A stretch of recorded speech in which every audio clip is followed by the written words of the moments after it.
change of command ceremony has taken place in Iraq to mark the end of US combat operations there. Our Foreign Affairs editor Tim Marshall reports.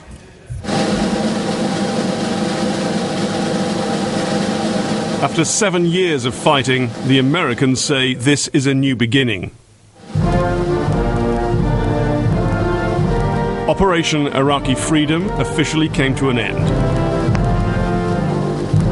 This was day one of Operation New Dawn. By authority of the President and the Congress of the United States of America, the undersigned assumes command of the United States Forces Iraq, effective 1 September 2010. The change of command marks the end of combat operations. 50,000 American troops will remain, and thousands of civil servants are now arriving to concentrate on rebuilding. Our goal is not just a physically secure Iraq, but an economically prosperous and stable one as well. American forces are no longer on the streets. The Iraqis are in charge of hunting down the suicide bombers and keeping the militias in check. There is still violence on a daily basis, but at levels they can cope with. A surge in attacks would put them under enormous strain. It's a work in progress. Under Saddam, Iraq's army had 400,000 soldiers, including special forces. But after the Americans entered Baghdad in 2003, they disbanded the military. Since then, from a standing start, levels have steadily increased.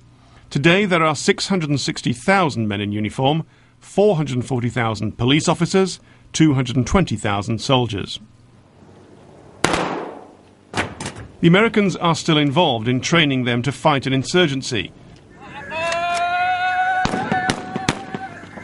But as Iraq looks to the future, and nervously at Iran, it also needs an army equipped to fight a war.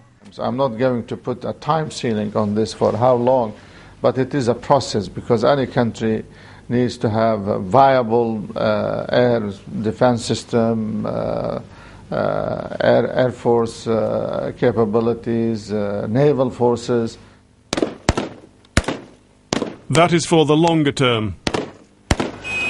In the short term, they have to form a new government and extinguish the still burning insurgency. Ordinary Iraqis hope that America's New Dawn is not still their nightmare. Tim Marshall, Sky News. As the fog hangs warily over London,